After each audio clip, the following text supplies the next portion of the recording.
clase pasada presenté 3 de las ecuaciones de Maxwell.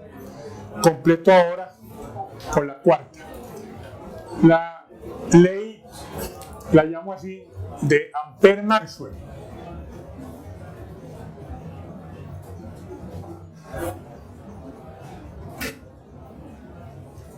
Su expresión en terminología moderna es una integral cerrada de curva del vector h, al lado derecho la corriente libre más la que Maxwell llamó corriente de desplazamiento. ¿Cómo se entiende?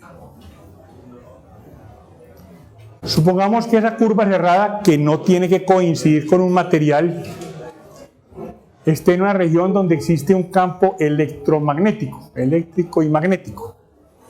Y la voy a recorrer en este sentido. Tomemos un pedacito de la longitud de esa curva y trazo la tangente para definir el vector arco. En ese punto, como estamos en medio de un campo electromagnético, pues en ese y en todos los puntos de la curva existe un vector h, una propiedad del campo que no he definido todavía, lo haré enseguida, tal que al hacer su producto punto con el vector arco e integrar a lo largo de la curva, obtengo el lado izquierdo de la ecuación. Ese lado izquierdo se llama fuerza magnetomotriz. En este momento no tiene como mucho sentido el nombre como fuerza electromotriz para el término de la izquierda de la segunda ecuación de Maxwell, pero luego se verá qué significa. Ese es el lado izquierdo. ¿Qué para el lado derecho? Tomemos una superficie abierta arbitraria, cuyo único requisito es que tenga esta curva como borde. Hay, como esa superficie, pues hay infinitas, unas más altas, otras más bajas.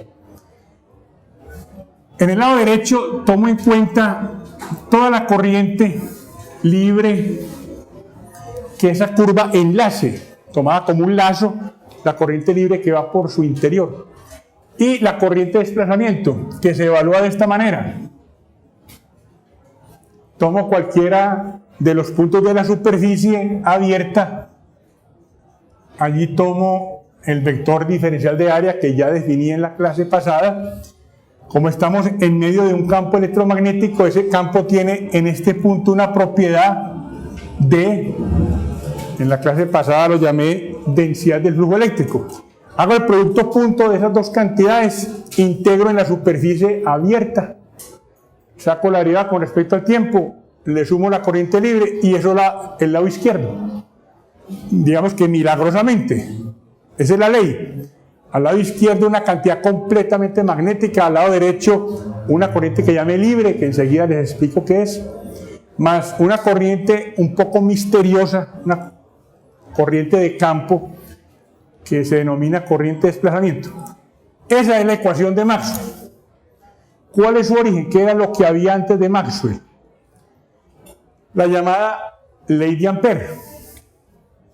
Es una integral de curva, una integral cerrada, una circulación del vector B. Aquí se habla de H. Igual a mu sub 0, permeabilidad del vacío multiplicada por la corriente total que esta curva enlace. Total para distinguir de libre, porque incluye libre más corriente de magnetización. Esto era lo que había antes de Maxwell, antes de que Maxwell incursionara en este tema. Esta expresión se deduce directamente a partir de la ley de las corrientes que Ampère encontró para averiguar la fuerza entre dos alambres cerrados, haciendo una operación matemática de álgebra de vectores. Se deduce esa primera expresión. Y ahí, si tienen la curiosidad de hacer el seguimiento matemático, libros como el de Wagner de teoría electromagnética lo tienen. Entonces, esto es lo que había antes de Maxwell. ¿Qué son estas corrientes? Corriente libre es la formada por cargas libres en movimiento. Ya definí lo que era carga libre. ¿Qué es corriente de magnetización? Esa ya es un concepto distinto. tiene que ver con el ordenamiento de los dipolos magnéticos en presencia del campo. En la clase pasada recuerden que cuando Ampère explica qué es lo que hay, cuáles son las corrientes que hay en una barra magnetizada, que no son obvias, él dice que se presentan en el nivel ya microscopio de átomos y moléculas. Allí tenemos pequeñas corrientes cerradas, pequeñas corrientes que enlazan una cierta área. Esa corriente cerrada es lo que se denomina un dipolo magnético. Una corriente cerrada, una corriente I, enlaza un área A. A eso se asocia un vector que se llama el momento de dipolo magnético. Se define así. Parecido al del dipolo eléctrico. En el dipolo eléctrico era Q por L. Ese dipolo magnético, que lo puedo representar con una flechita, cuando está sumergido en un campo magnético, por ejemplo, que tenga una inducción magnética en esa dirección, experimenta un torque, un momento torsor que trata de ponerlo en el mismo sentido de B, dado, si nos acordamos de la física 2, por una expresión muy parecida a la eléctrica. Sumergido ese dipolo en un campo magnético cuya B no le es paralela, aparece ese torque. Y el efecto del torque es que M se ponga paralelo a B. Como en el caso eléctrico, el dipolo se trata de poner paralelo al campo. Ahora pensemos en un material cualquiera, que voy a magnetizar. Lo puedo hacer haciendo que ese material sea el núcleo de una bobina. Le pongo unos alambres alrededor de ese material, hago pasar corriente por el alambre. Esa corriente produce un campo magnético de inducción B, supongamos que tiene la dirección horizontal. En este material, si los átomos individualmente tienen dipolos, que luego les voy a decir cuáles lo tienen, o si no los tienen, se induce. O sea, por la presencia de B, aquí tendremos dipolos de todas maneras. Dipolos que en la presencia de B se van a tratar de poner paralelos.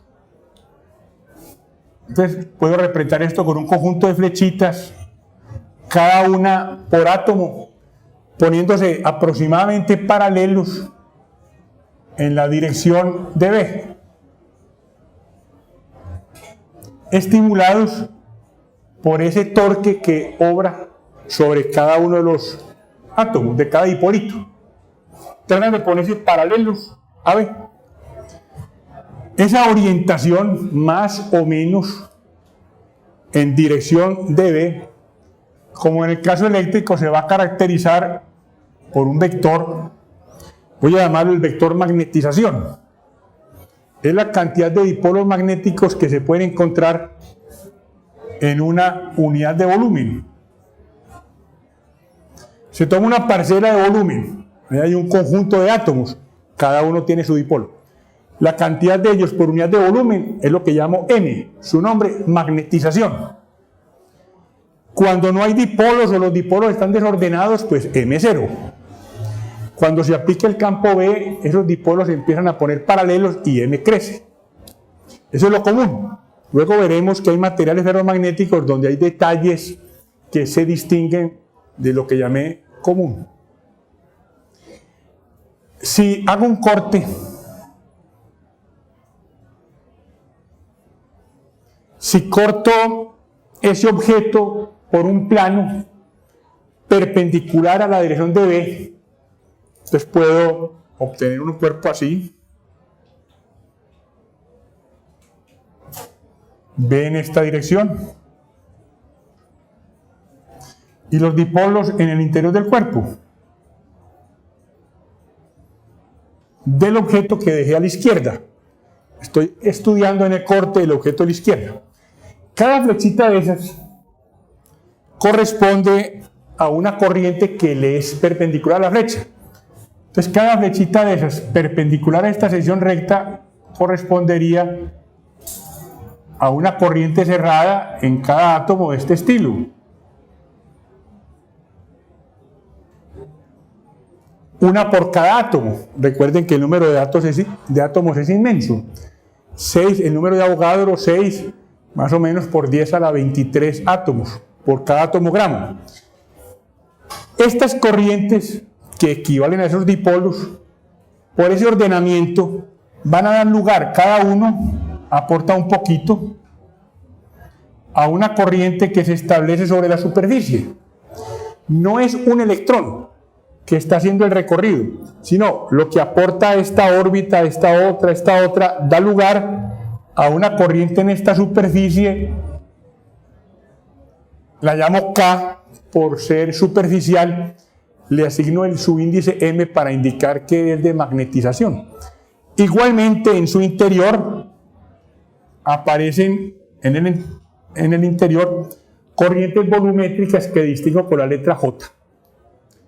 Se deben unas y otras, las de la superficie, las del interior, al ordenamiento de los dipolos, a que el material se magnetizó por la presencia del campo externo y que apareció una L.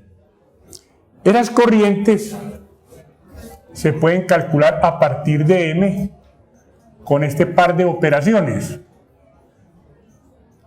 Conociendo cómo es M en el interior, por el rotacional saco J. Y cómo es en la superficie, la calculo como el producto cruz de la resta entre los valores de la magnetización fuera del cuerpo. Digamos que este es el material 2 y lo de afuera el material 1 y el versor normal a la superficie. Se calcula así. Como hay corrientes, puedo calcular en una curva cerrada cualquiera, pues cuánta corriente cruza. Integral de J diferencial de área. Tomo una curva en el interior de este cuerpo, dentro, una curva arbitraria, y quiero averiguar cuánta corriente cruza esa área. Entonces hago esta operación. Conozco la densidad de corriente, integro en el área. J es rotacional de M.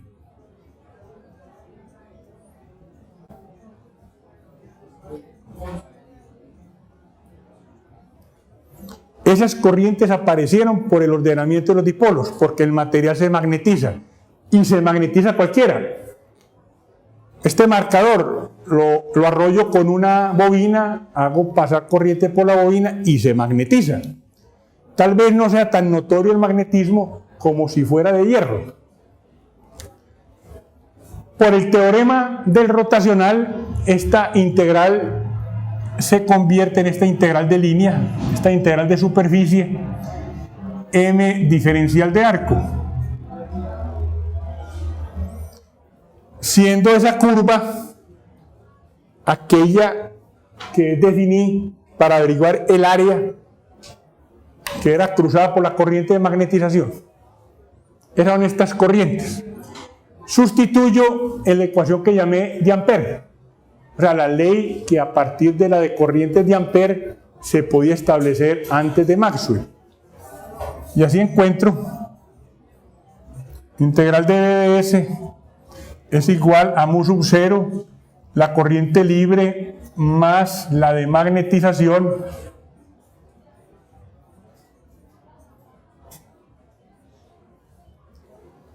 enseguida, como las dos integrales obran o trabajan sobre la misma curva, las puedo unir usando la propiedad distributiva de la integración. Paso a dividir mu sub 0 menos M ambos términos integrados en el arco, en la curva cerrada. Junté las dos integrales, igual a la corriente libre. Este vector que está entre el paréntesis es lo que llamo H. Es la definición del vector H. Y así encontré que integral cerrada de H es igual a la corriente libre. Se define el vector H como B sobre mu sub 0 menos M, o lo que es igual. Puedo escribir que B igual a mu sub 0 H más M. Esta es la ecuación entre los tres vectores magnéticos, parecida a la que en la clase pasada encontré entre los tres vectores eléctricos. Definición de H. En esta ecuación, B se conoce, fue definido en la ley de Lorentz. M lo acabo de definir como la cantidad de dipolos magnéticos por unidad de volumen, y H con la expresión. Se llama H, en términos modernos, intensidad del campo magnético, como E, la del campo eléctrico. También suele llamarse el campo magnetizante, vector campo magnetizante. Entonces hemos llegado a una expresión que era lo que había, dicho en términos modernos, antes de Maxwell. ¿Qué hizo Maxwell? Recuerden lo que les dije en la clase pasada. Maxwell quiere ponerle a las ideas de Faraday ecuaciones. Y el meollo de las ideas de Faraday es que la causa se propaga. Se crea la causa y produce un efecto, pero esa causa se va propagando, va pasando de punto a punto para que el efecto ocurra. De modo que la velocidad no es infinita, ni el tiempo instantáneo, cero. Esa es la idea de Faraday. Maxwell, inspirado en eso, necesita que ocurra. Él está poniendo ecuaciones a las ideas. Entonces él concibe que esta corriente debe ser adicionada con lo que llamamos ahora, o llamó él, corriente de desplazamiento. Ese es un término aportado por Maxwell. Y en ese término reside el meollo de la teoría para poder tomar en cuenta las ideas de Faraday. Sin este término no hay ondas. La interacción es instantánea a distancia. Con ese término hay ondas. La interacción es punto a punto y se propaga con la velocidad de la luz, como veremos en un par de clases más adelante. Una corriente abstracta, misteriosa, no fácil de defender, pues cuando él propone ese término. Esta corriente libre, pues uno puede como entender de qué se trata. Carga libre en el movimiento, sí, como una corriente de agua, la forma de las partículas de agua moviéndose. Pero esta no es una corriente de cosas, no hay cosas que se estén moviendo, es una corriente de campo. No es extraño que cuando Maxwell formula su teoría con estos abstractos, pues no sea fácilmente compartida. Y porque además esas ondas que él pronostica, pues nadie las había observado. No solamente porque él desbarata una teoría que funcionaba muy bien, la teoría materialista, la teoría newtoniana, mecánica, sino porque ofrece expresiones no demostradas. Él tiene muy buenas conjeturas para pensar que ese término es cierto. Entre otras, que hay ondas.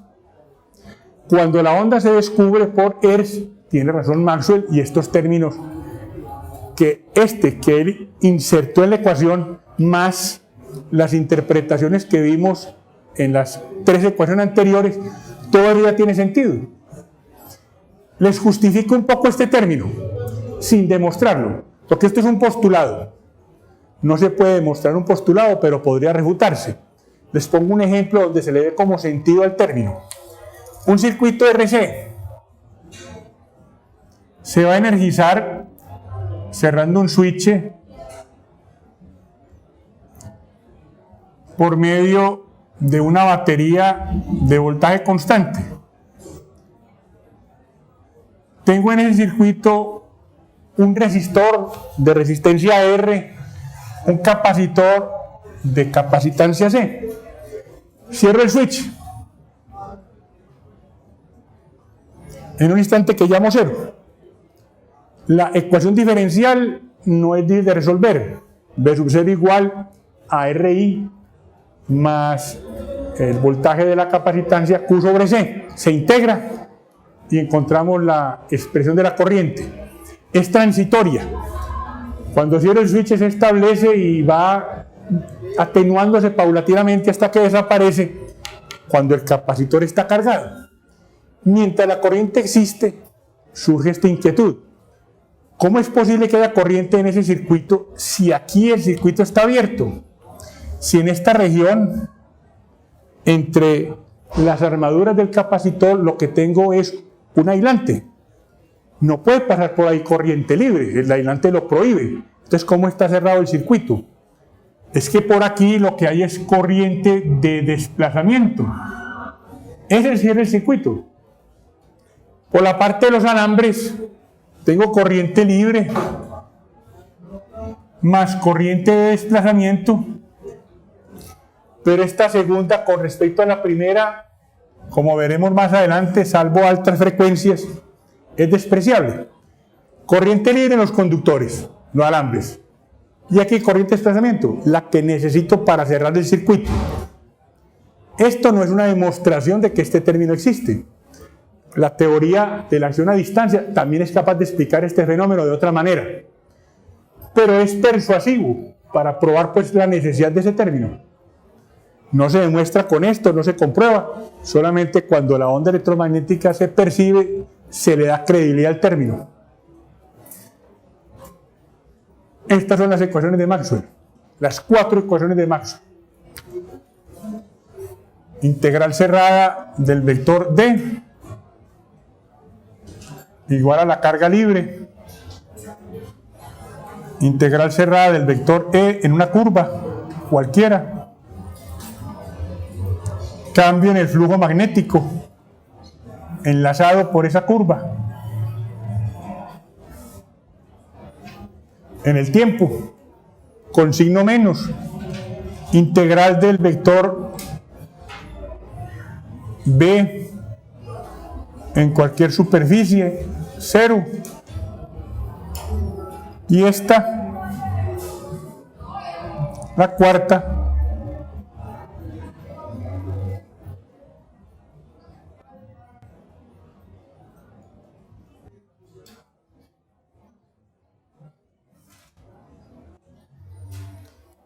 las 4 ecuaciones de Maxwell. Una escritura sintética, muy pocas ecuaciones, pero tienen una tremenda habilidad para predecir. Cualquier fenómeno eléctrico o magnético se puede explicar con base en esas 4 relaciones. Se pueden, a partir de ellas, pensar en innovaciones, en aplicaciones tecnológicas, y su habilidad para hacer inventos no ha terminado. Todos los días hacen inventos con esas mismas expresiones. Hay una quinta ecuación que quiero agrupar aquí, la conservación de la carga.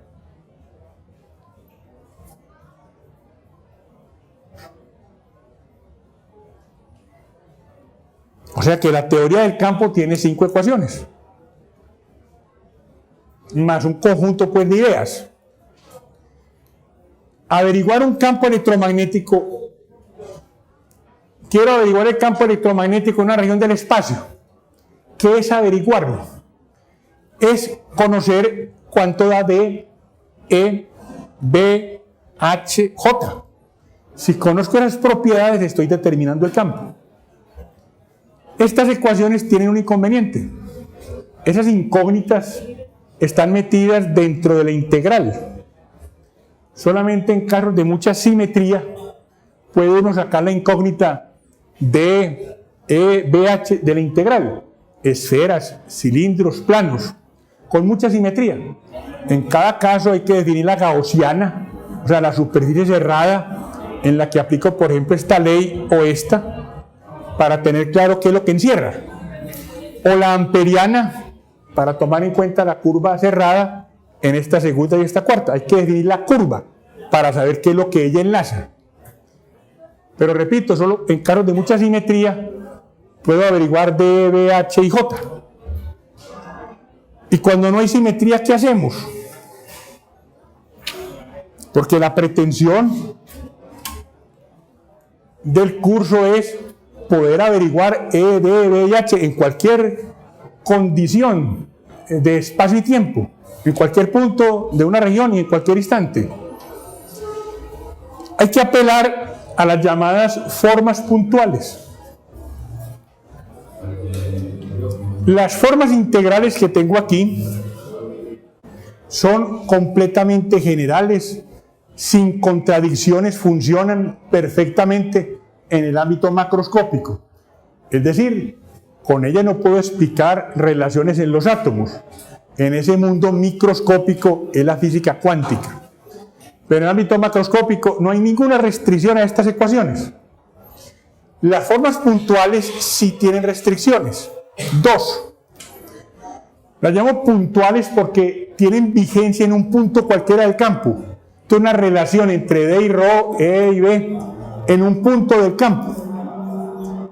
Las siguientes restricciones permiten encontrar estas cuatro.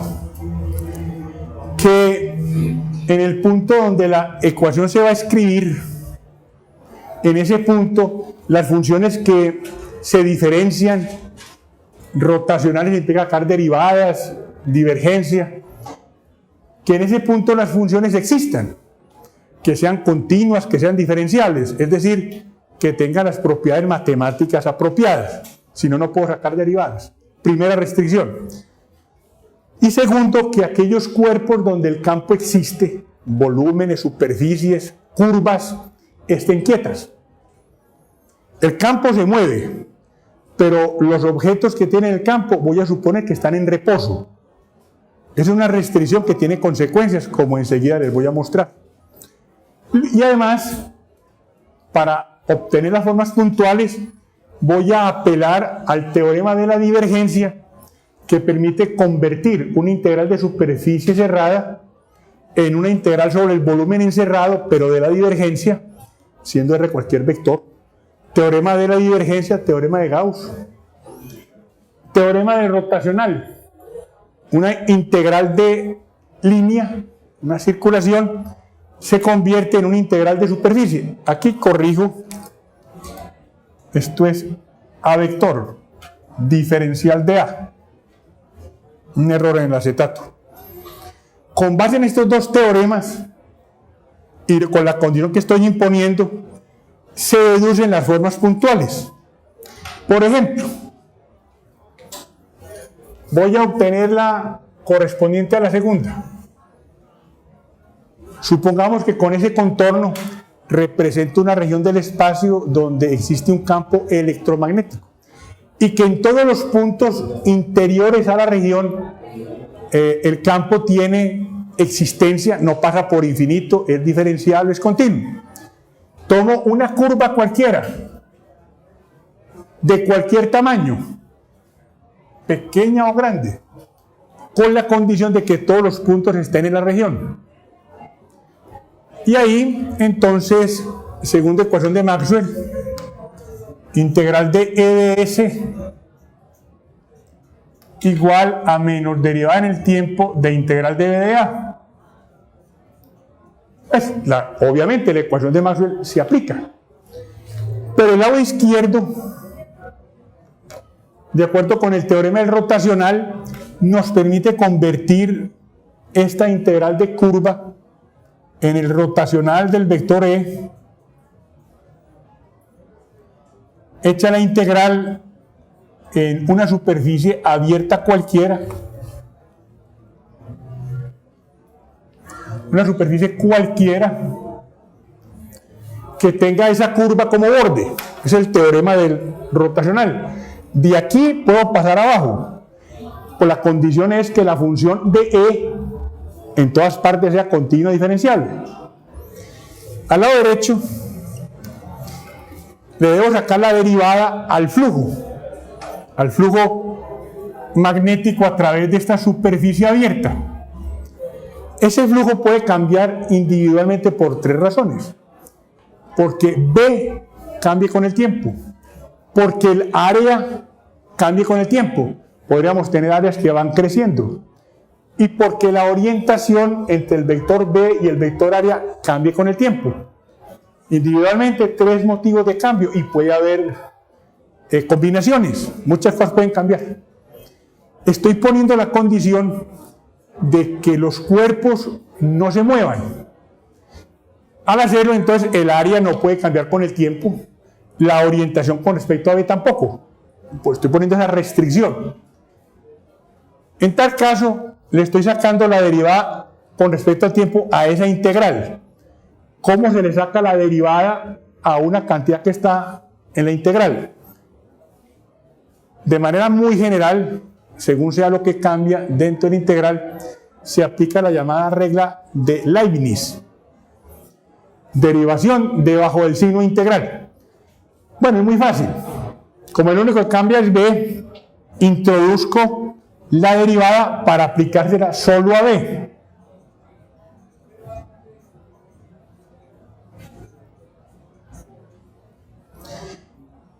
La escribo parcial porque B también podría depender de la posición y únicamente me interesa el cambio en el tiempo.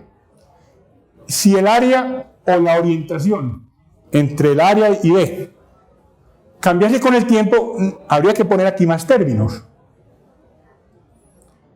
De la igualdad de estas dos integrales, que es cierta curva. Esto no es algo que se cumple en cierta curva, sino en cualquier curva en esa región. De ahí deduzco la igualdad de las cantidades que se integran.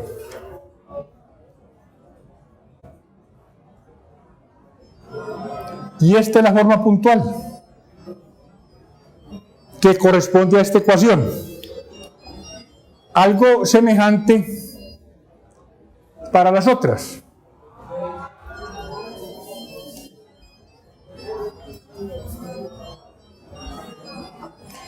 Aplicando el teorema de la divergencia o del rotacional, según sea el caso, obtengo las formas puntuales, que no son generales.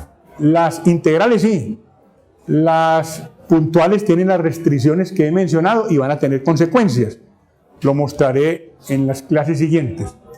Por ejemplo, un problema muy importante en ingeniería, el generador. El generador es poner a voltear una bobina en un campo magnético. La bobina está rotando, es decir, cambia la orientación entre el vector B y el vector área. A esa rotación, a eso que se forma allí, no le puedo aplicar esta fórmula. Aquí faltarían términos. ¿Y cómo se toman en cuenta esos movimientos? Claro, eso está ya descubierto, está inventado. Pero nos involucra un poco en el tema de la relatividad, que en este curso no se toca. En cambio, la forma puntual no funciona para el caso de un generador, pero la forma integral sí, y se puede emplear perfectamente. Bien, ¿alguna pregunta sobre las ecuaciones de Maxwell? Ahora les quiero mostrar que ese conjunto de ecuaciones es coherente. Es decir, ellas intrínsecamente no son contradictorias. Se puede de la tercera ecuación de Maxwell deducir la segunda. Se puede deducir esta ecuación, se puede deducir de esta. La segunda permite deducir la tercera. De la primera y la cuarta puedo deducir la última. De lo contrario, si haciendo esa operación resultase un valor distinto, el sistema sería cuestionable, pues no sería coherente. Les voy a mostrar uno de los casos. El otro es muy semejante. Le voy a tomar, se puede trabajar con las formas integrales o con las puntuales. Voy a tomarle el rotacional a esta ecuación. Como es una igualdad, corrijo, la divergencia. Como es una igualdad, pues le tomo la divergencia a ambos lados y la igualdad se sostiene. Entonces, divergencia de J más derivada de D con respecto al tiempo. Esa igualdad viene de la cuarta ecuación. Divergencia de un rotacional es 0, con independencia del vector, de cualquier vector, en tanto sea continuo, diferenciable, que exista, que no pase por infinito. Cualquiera que sea, le tomo la divergencia a su rotacional y eso da 0. Una demostración muy sencilla, en cartesianas, por ejemplo, ustedes tienen la tabla de fórmula rotacional, un vector, y tomen la divergencia y verá que idénticamente eso da 0. Al lado derecho tengo la divergencia de una suma, que es suma de divergencias. Propiedad distributiva de la operación divergencia.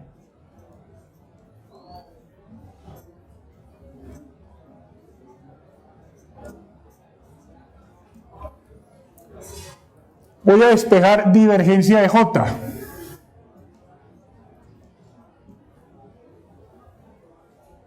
Pues queda menos. Y aquí tengo dos operaciones de derivación.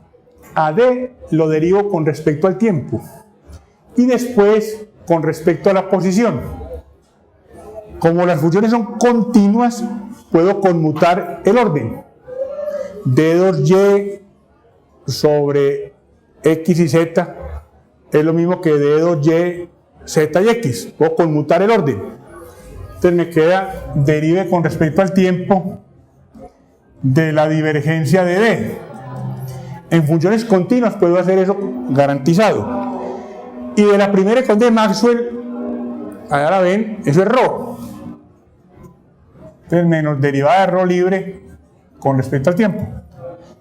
He deducido de la primera y de la cuarta la forma puntual que corresponde a la ecuación de la conservación de la carga.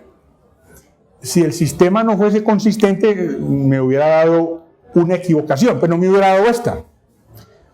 Maxwell también tenía en la cabeza pues que su sistema fuera consistente. Cuando él agregó este término no es arbitrario. No solamente quería que el sistema tuviese una velocidad de propagación, sino que fuese consistente con esta ecuación. Por un procedimiento similar, si le tomo la divergencia a esta, deduzco esta. Tendré que decir, al hacer la operación de deducción, que B, cuando no había nada en el universo, pues tampoco existía. El sistema de ecuaciones es consistente. ¿Alguna pregunta en lo que les he dicho? En el fondo, el contenido de este pedazo de la clase y la clase pasada es poner en común la física 2 completa, con un ingrediente de pronto extra, es que la cuarta ecuación de Maxwell en el curso de física 2 de pronto se para muy rápido sobre ella. Bien.